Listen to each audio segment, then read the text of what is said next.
Hi.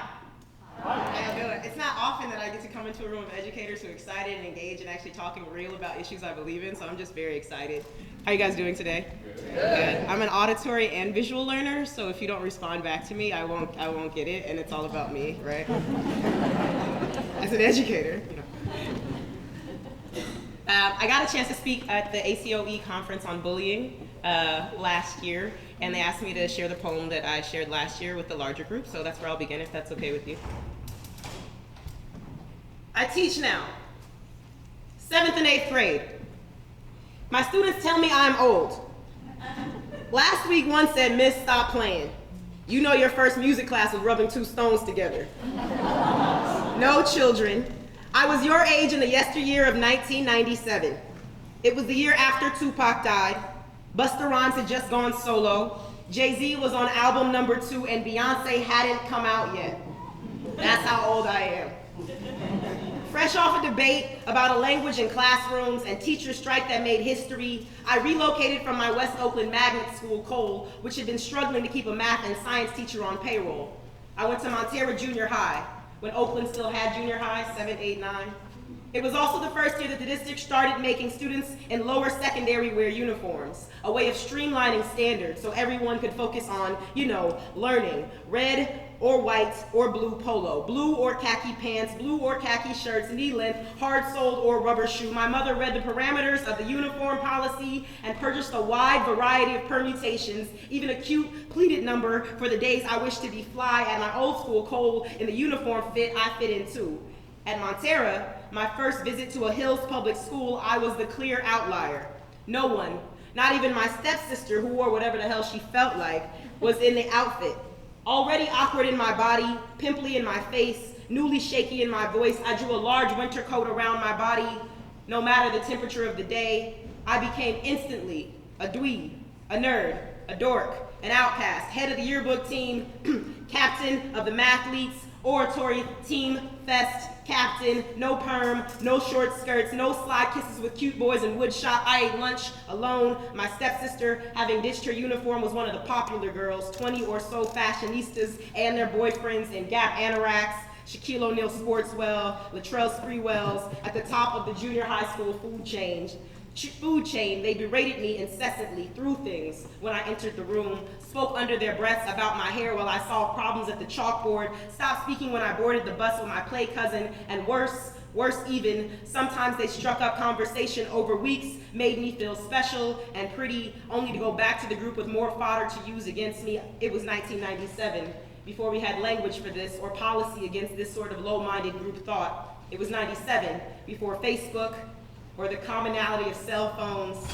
Good things, two-way pagers didn't tweet. Thank God there were no live streams of my daily humiliation. The cyberbullying was analog. Girls took composition-bound notebooks that their mothers had no doubt purchased for the charting of Beowulf's historic journey, eschewed the learning and marked hate speech about us off-brand, half-human, pseudo-spirits that did not dress as well, that did not have such ease in small talk. They passed around these notebooks in multicolored gel pens. Each girl took her turn at making those out of group feel less than. It was like a Facebook wall in real time, a timeline in Roy G. Biv.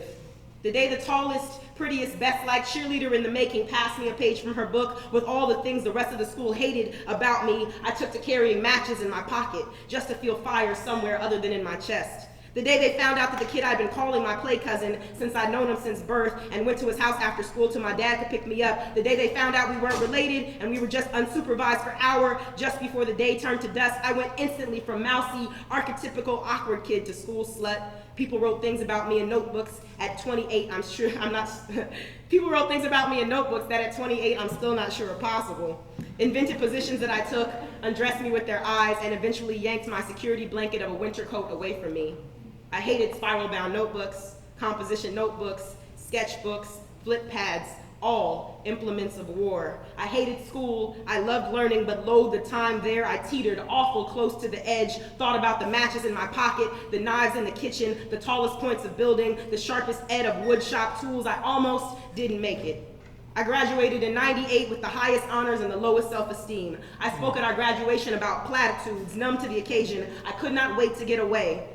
It is so easy to break a 13-year-old girl.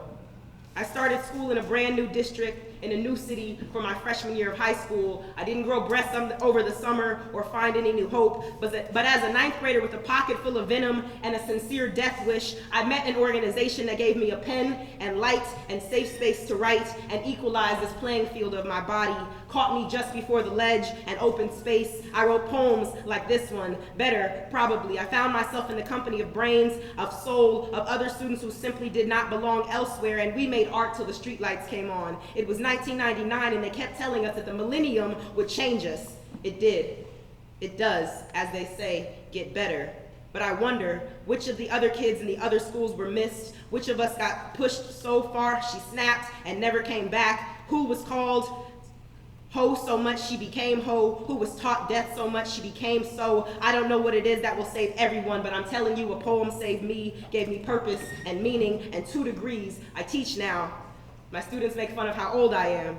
They say, "Miss, what was it like to write in verses in the sand with your finger, because you know, you're so ancient." I tell them it was glorious. Writing with my finger in moving dirt saved my life, and it might save yours. Now open your notebooks and begin with this first line. I am not who you think I am.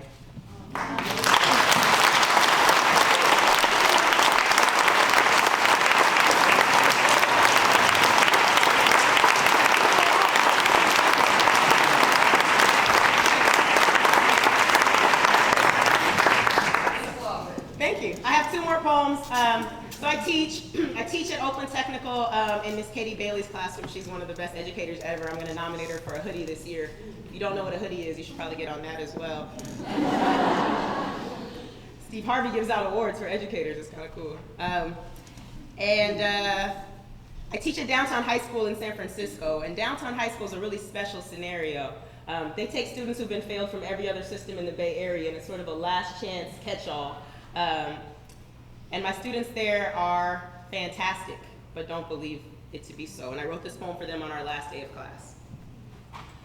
And they told you that you were gonna die, broke and alone and ugly, and they told you you couldn't learn right, that your mouth was not shaped for words like success or college or healthy, and you kept showing up, even through the court dates and the disappointments, and the baby you say is kicking at your rib cage and forcing you to sit in the back of the class and be silent. Someone told you way too early that you wasn't nothing, and sometimes nothing sticks to your ribs, climbs into your head, waits for you to hunger for sleep, taunts you, pulls you over the line, and so you call someone with hookup, and you crush sticky flowers between your fingers, and you take a job where no one respects you, and you learn how to throw a ball, and you try to run faster than everyone else, and even when you are proud, and days like today, the sun is skipping across your forehead and you finally feel beautiful, they say you can't go to prom. They say you can't be in the slam, or you can't be as gorgeous as you think you are. You have been lied to so many times. You have made a mistake, or 2, or 3, but you are so resilient, so incredibly vibrant, the jewels of a city covered in fog. So you dance dangerously across a line,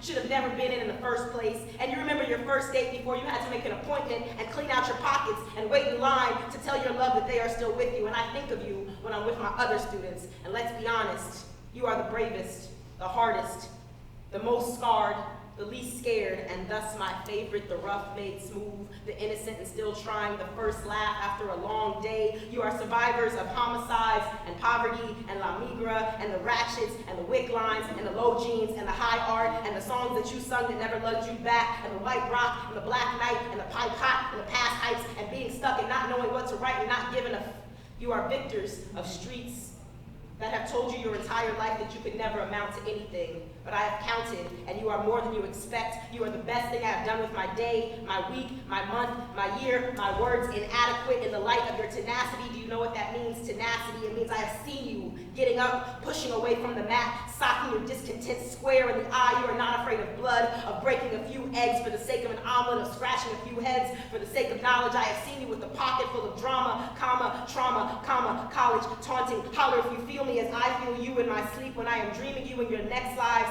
the ones you will inherit when you give up on failure and embrace all that is due to you, releasing your fear into the streets like so many one-winged butterflies. No one thinks you will take the sky, but I have marked your trajectory.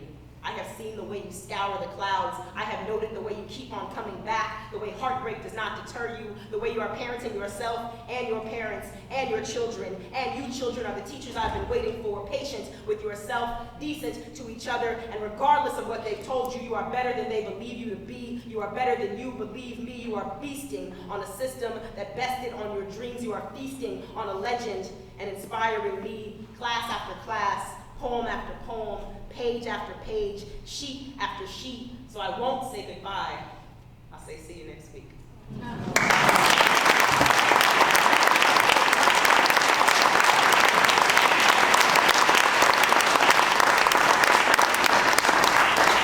I'm not in classrooms in my first and second periods at Oakland Tech. I'm a rapper. Why you laugh? Rappers can teach. And two laughs. We'll unpack that later. And I wrote this rap song for some of my students at Oakland Tech who reminded me most of myself. It's called Bulletproof Dress. I got this bulletproof dress, and yes, I've been wearing it. My mama rocked it first, suppose it is inherited. All of my apparel is crafted this way. I got this sixth sense of premonition, and hey, bet you noticing my posture way open with an Oscar Cardi on my way out. Hope you get your spray out. Never see me splayed out. I duck fast, and no master come gunning for me. He test eye, rest eyes open, watching the scene. But I won't be caught dead, rather live it up free. But the weight of this dress has been weighing on me, and it's hard to move softly in an iron fatigue, meaning I run fatigue, meaning I'm preaching the scenes, meaning I'm beasting with dreams, meaning I'm boasting of things broken when I'm coaxed off my dean, and it's so hard to focus when I'm holding my dreams, and it's scope elongated when I post on the scene. I mean, every black girl, everyone, even me, been pimped, poked, prodded, and sold on the cheap. It's part of a process, part of what haunts her. Mucks up the rhyme scheme, makes her a monster, harder to breathe, harder to speak, sorry to beat drop, but sometimes there is no meter, just repeating lines, just consecutive sentences like the ones being served by the boys I grew up with. They are turning men behind 4 inches of glass in this poem. I'm walking with my feet turned inward, and the gate of my stalking grows short and unfinished, because ever since he made me touch it, the words don't come like they used to, and I don't blame anybody but myself, but I don't feel like talking about it. I feel like sitting at the back of an AC Transit bus, dyeing my hair purple, eating sunflower seeds, cursing somebody out, controlling something besides this dress masquerading as my body. It seems so steel these days, no chest to fear. These days I don't die, I am told I multiply, but the school said I can't add right, so forget trying to act right, struck by the black night of my own depression, unmedicated, undiagnosed, bipolar like low and North Pole like arms and elbows, turf dancing around poor education and substandard air quality has made me expectant of death. They say the girls from West Oakland got no self-respect. Well, it's all I have left. I invest in a dress that protects all my best. And sometimes I miss love while dodging the drama. It's 10 to my knees in this bulletproof armor.